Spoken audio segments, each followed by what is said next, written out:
నమస్తే, welcome to Bharat spice channel. నేను ఇవాళ మీకోసం ఒక మంచి రెసిపీని తీసుకొచ్చేసానండి. అదేంటంటే గోంగూర రొయ్య పొట్టు కాంబినేషన్లో కూర అనమాట. చాలా బాగుంటుందండి, పుల్ల పుల్లగా కారకారంగా.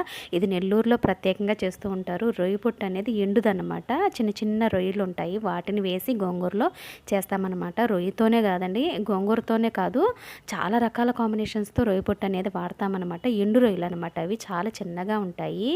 ఎన్నో రకాల వెరైటీస్ చేస్తామండి. అందులో ఈ గోంగూర వేసి చేసేది అయితే సూపర్గా ఉంటుందండి. కాంబినేషన్ అయితే రొయ్యపొట్టు గోంగూర నీసు తినే వాళ్ళకైతే ఇది పిచ్చ పిచ్చగా నచ్చేస్తుందండి. మీ అందరు ఖచ్చితంగా నచ్చుతుందండి. పదండి ప్రాసెస్ చూపిస్తాను మీకు.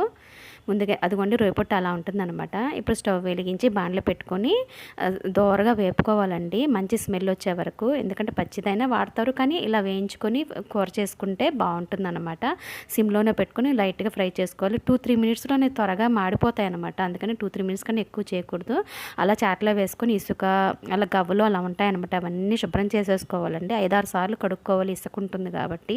శుభ్రంగా కడిగి పక్కన పెట్టేసుకోవాలి. మనము ఒక పెద్ద గోంగూర కట్ట తీసుకున్నానండి, ఒలిచేసుకొని మొత్తం శుభ్రంగా కడిగి పెట్టేసుకున్నాను అనమాట. స్టవ్ పైన ఒక గిన్నె పెట్టేసేసుకొని గోంగూర అంతా అందులో వేసేసుకుంటున్నాను నేను. ఇప్పుడు దాంట్లో పచ్చిమిర్చి అండి, పుల్లగా ఉండే గోంగూరకి ఏంటంటే పచ్చిమిర్చి అనేది ఎక్కువగానే పడుతుంది.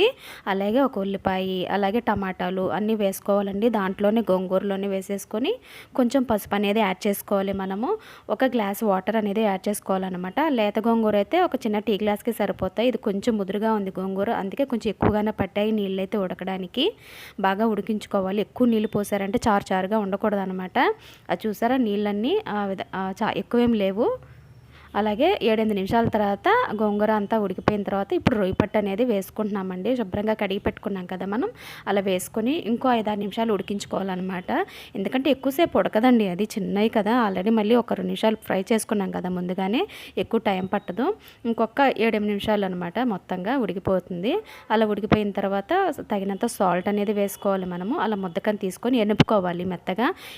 లేత గోంగూర అయితే చాలా ఫాస్ట్గా మెత్తగా అయిపోతుంది. అలానే పేస్ట్లా చేసేయకూడదు, కొంచెం కచ్చాపచ్చగానే ఉండాలి. ఇప్పుడు స్టవ్ వెలిగించి బాండ్లు పెట్టేసుకొని మనం తాలింపు అనేది వేసుకోవాలండి.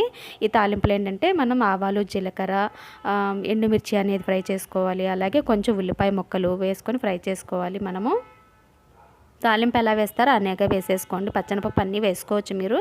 ఫ్రై అయిన తర్వాత కరివేపాకు వేసుకుంటున్నాము. కొంచెం కారపొడి, వెల్లుల్లి రబ్బలు కూడా వేసుకోవాలండి. కారపొడి ఎందుకు వేస్తున్నానంటే పచ్చిమిర్చి అంత ఘాటుగా లేవండి, అందుకే కారపొడి వేయాల్సి వచ్చింది. లేదా కేవలం పచ్చిమిర్చితోనే చాలా బాగుంటుంది టేస్ట్. అలా ఫ్రై అయిపోయిన తర్వాత ఈ రొయ్య పొట్టు గోంగూర మిశ్రమం అనేది ఆ తాలింపులో వేసుకొని ఇంకొక 2-3 నిమిషాలు మగ్గించుకుంటే టేస్ట్ అనేది బాగుంటుందన్నమాట. చూడండి, అలా ముద్దగా ఉండాలి, గట్టిగా. అంతేనండి, అన్నంలోకి సూపర్గా ఉంటుంది. మీ అందరికీ నచ్చితే సబ్స్క్రైబ్ చేసుకొని లైక్ చేయండి. Thank you. Please subscribe, like, and share.